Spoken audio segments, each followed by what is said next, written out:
Direct verb agreement के ऊपर काम कर रहे हैं।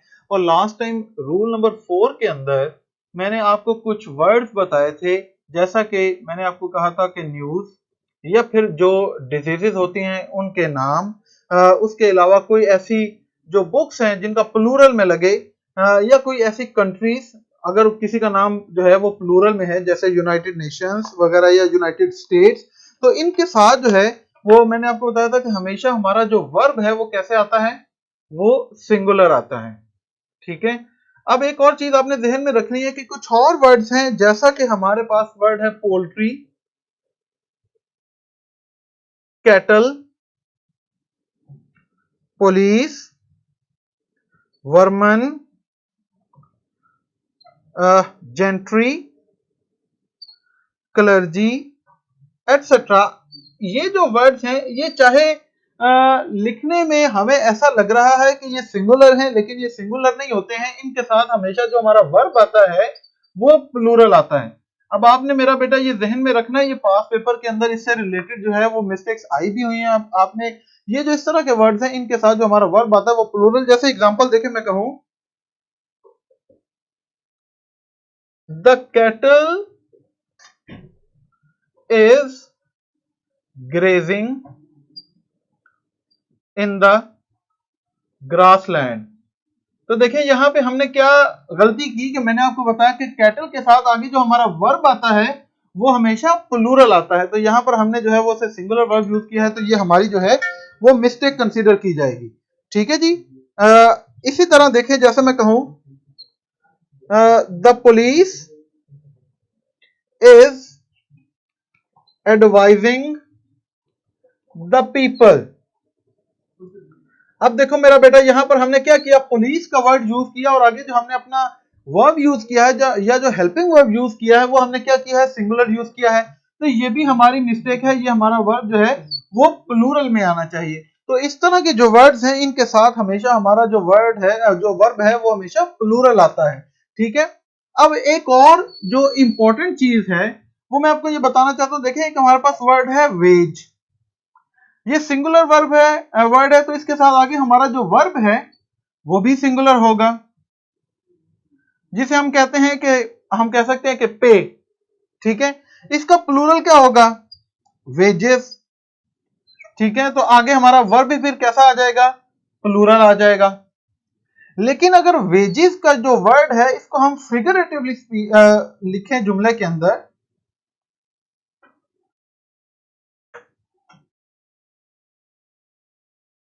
जैसे देखिए मैं कहूं वेजेस ऑफ सिन,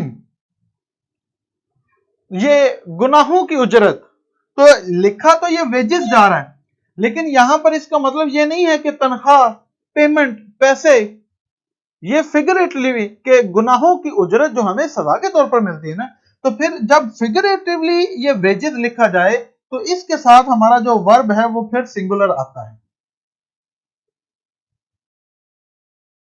ये आपने जो है वो जहन में रखना है, आपने जो है वो ये मिस्टेक नहीं करनी। मैं इसकी आपको एग्जांपल करवा देता हूं, जैसे देखिए मैं कहूं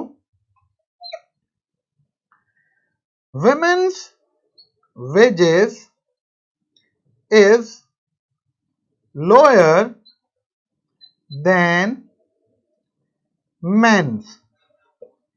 अब देखें औरतों को जो उजरत मिलती है, औरतों को जो पैसे मिलते हैं वो कहीं ज्यादा कम होते हैं बनिस्बत जो लोगों को मिलते हैं, मर्दों को मिलते हैं। तो अब यहां पर ये तो हमने प्लूरल में लिखा, तो आगे हमारा वर्ब भी फिर कैसा आना चाहिए, प्लूरल में, तो फिर ये क्या आगा, आर। समझ रहे हैं, ये वर्ड वेज जो है अगर ये सिंगुलर इस्तेमाल करें, जैसे अगर मैं कहूं a women's wage is lower than a man's, तो यहां पे तो वेज यूज किया ना, तो ये इज आ गया, ठीक आ गया।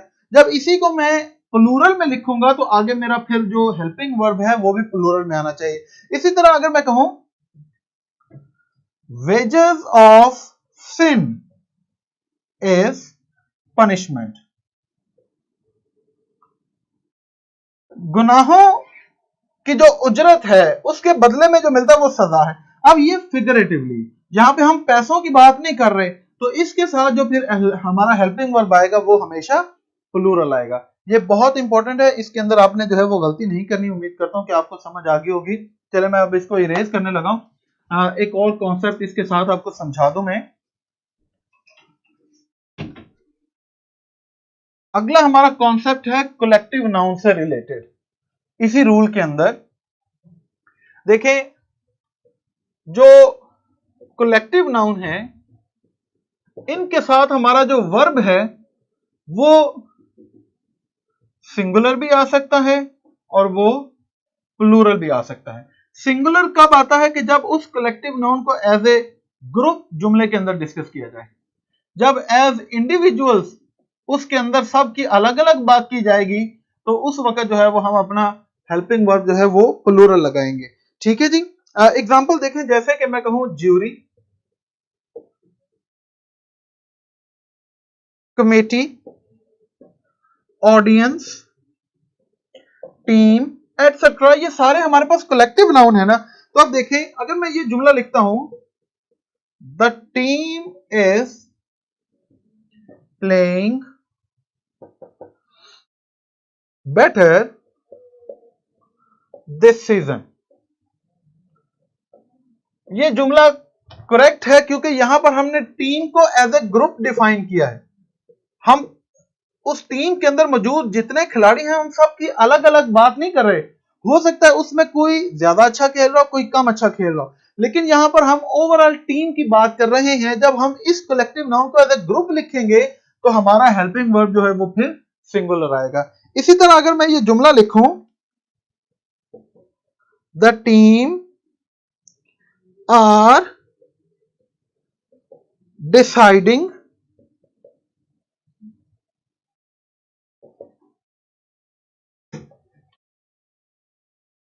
अबाउट देयर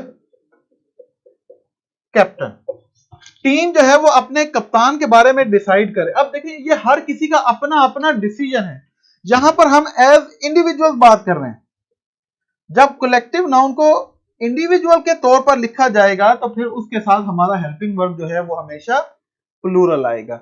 जब एज ए ग्रुप लिखेंगे किसी भी कलेक्टिव नाउन को तो उसमें हमारा वर्ब जो है वो सिंगुलर आता है। जब एज इंडिविजुअल लिखेंगे तो उसमें हमारा वर्ब जो है वो प्लूरल आता है। इसी तरह जैसे ऊपर ही हमने सेंटेंस लिखा, the team is playing better this season, अगर मैं कहूं the team are playing better this season तो ये सेंटेंस भी हमारा करेक्ट हो सकता है। इसका मतलब है कि इस जुमले के अंदर हम टीम के हर मेंबर की, इंडिविजुअल्स की बात कर रहे हैं कि हर मेंबर ही अच्छा खेल रहा है। 11 के 11 खिलाड़ी या 5 के 5 खिलाड़ी अच्छा खेल रहे हैं। ऊपर है कि टीम अच्छा खेल रही है तो उसमें जरूरी नहीं कि 11 खिलाड़ी अच्छा खेल रहे हो, हो सकता है 6 अच्छा खेल रहे हो, 8, लेकिन ओवरऑल टीम की परफॉर्मेंस जो है वो पिछले साल से बेहतर है। जब हमने यहां पर प्लूरल लगा दिया तो इसका मतलब है कि टीम का हर मेंबर ही अच्छा खेल रहा है। कलेक्टिव नाउन के हवाले से ये आपको समझ आ गई कि कलेक्टिव नाउन जो है वो जुमले के अंदर कैसे इस्तेमाल होते हैं। अच्छा जी, इसके अंदर जो है, इसी रूल के अंदर मैं आपको एक और चीज बताना चाहता हूं। वो ये है कि देखें, हमारे पास हमने जो रूल नंबर 4 है इसमें हमने सबसे पहले मैंने आपको बताया कि अगर हमारे पास किसी सब्जेक्ट का नाम आ जाए, किसी डिजीज का नाम आ जाए, किसी किताब का प्लूरल में नाम आ जाए तो वो होती तो एक ही किताब है तो उसके साथ हम सिंगुलर लगाते हैं। लेकिन इसके अंदर एक एक्सेप्शन ये है कि हमारे पास कुछ ऐसे डिसिप्लिन हैं जैसे politics, statistics, economics, mathematics, phonetics. अब देखो बेटा, इसके अंदर डिसिप्लिन के नेम्स के अंदर जो है थोड़ी सी एक्सेप्शन ये है कि if they are discussed as a subject,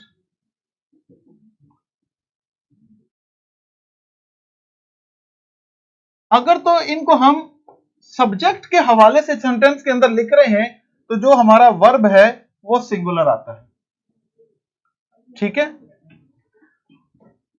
if discussed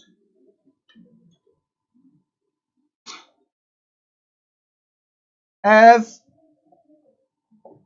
A general use, अगर उनको हम उनके सब्जेक्ट के लिए नहीं बल्कि जिस चीज के लिए वो इस्तेमाल किए जाते हैं उनके बारे में लिखें तो फिर हमारा जो वर्ब है वो हमेशा प्लूरल आता है।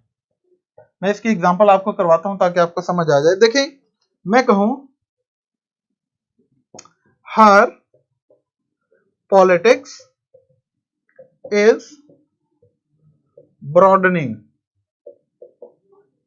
उसकी सियासत जो है वो बढ़ रही है। अब यहां पर ये पॉलिटिक्स जो है वो एज ए सब्जेक्ट तो नहीं है, ये तो पॉलिटिक्स का जो यूज है हम उसके लिए इस्तेमाल कर रहे हैं। तो जब किसी भी इस तरह के नामों को आप जनरल यूज के लिए, जिसके लिए वो समझे जाते हैं, जो उनका मकसद है, उसके लिए इस्तेमाल करें, तो फिर आगे हमारा जो वर्ब है वो हमेशा कैसा आता है? प्लूरल। तो फिर इसका करेक्ट क्या होगा? हर पॉलिटिक्स आर ब्राइटनिंग। अब अगर मैं कहूं पॉलिटिक्स इज माई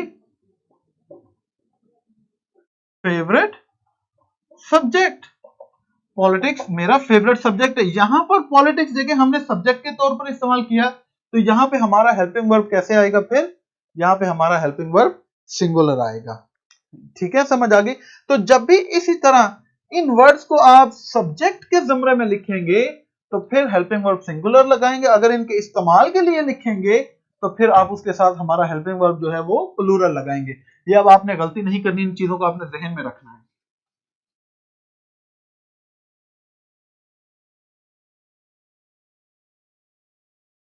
अच्छा, इसके अंदर एक और चीज जो आ जाती है वो ये है कि एक हमारे पास होती है फ्रेज।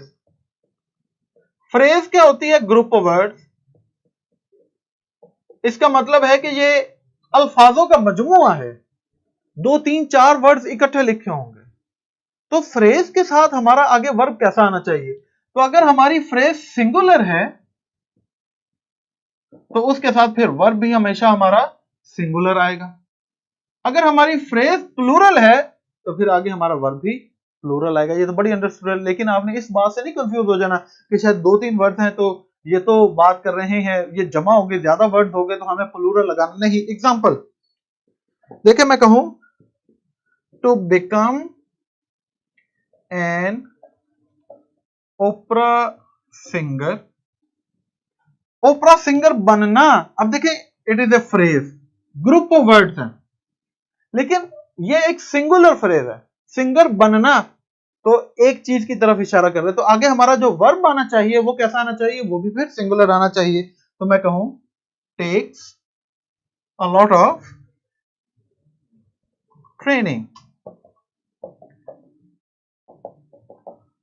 इसी तरह देखें, मैं कहूं ओपनिंग माई प्रेजेंट्स, अपने जो तोहफे हैं, जो तहाइफ हैं, उनको खोलते हुए। अब we are not talking about presents है, we are talking about opening of present, open करना, खोलना। तो ये जो एक्शन है ये तो सिंगुलर है, खोलना। तो इसके साथ फिर आगे हमारा वर्ब क्या आएगा?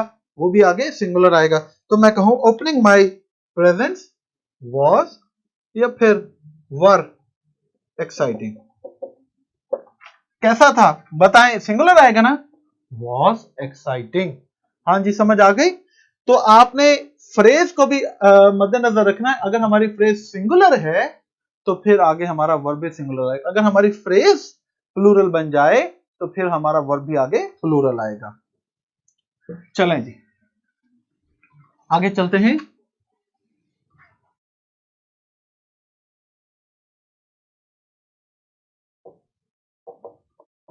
रूल 5 की जानिब, इसके ऊपर बहुत सारी एग्जांपल जो हैं वो आपको शेयर कर दी जाएंगी। आप उसको बैठ के जो है वो प्रैक्टिस भी कर सकते हैं। रूल 5 में है कि अगर हमारे पास इस तरह के वर्ड, आइदर और नहीं, खाली आइदर या नाइदर या ईच या एवरीवन,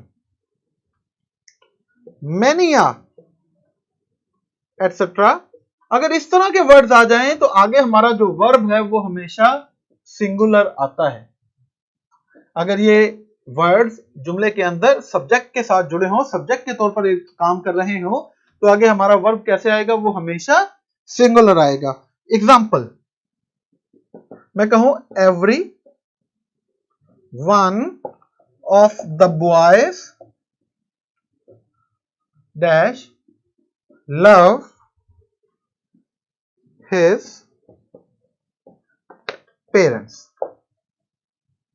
अब यहां पर देखें, हमने कंफ्यूज नहीं होना कि शायद हमको बॉयज लिखा है, ये तो प्लूरल है, तो आगे हमने अपना वर्ब भी प्लूरल लगाना है। नहीं, ये एवरीवन जो है ये बेसिकली सिंगुलर की तरफ इशारा कर, हर कोई, एक एक, अलहदा अलहदा। तो जब सिंगुलर है तो फिर आगे हम अगर प्रेजेंट इंडेफिनिट यूज कर रहे हैं तो आपको पता है थर्ड पर्सन सिंगुलर के साथ हमने एस या ईएस का इजाफा करना है। इसी तरह देखें, मैं कहूं मैनी अ मैन, तो मैनी से हमें लगता है कि शायद ज्यादा की बात करें, नहीं, अगर मैनी आ जाए तो आगे हमारा वर्ब जो है वो भी फिर सिंगुलर आएगा। मैं कहूं many a man have comed to greet, तो बताएं इस जुमले के अंदर हमने क्या गलती की है? जो आगे हमने अपना वर्ब यूज किया है वो हमने प्लूरल यूज किया है, तो यहां पर क्या वर्ब आना चाहिए? यहां पर हमारा वर्ब जो है वो सिंगुलर आना चाहिए। ठीक हो गया जी, चलें शाबाश। इसके ऊपर कुछ चीजें और भी हैं, वो इंशाल्लाह फिर नेक्स्ट लेक्चर में आपके साथ शेयर की जाएंगी। उम्मीद करता हूं कि आज का जो लेक्चर है वो आपको पसंद आया होगा। अगर इसमें मेरा बेटा आपके कोई कंफ्यूजन है, अगर अभी आपका कोई क्वेश्चन है तो आप मुझसे क्वेश्चन पूछ लें।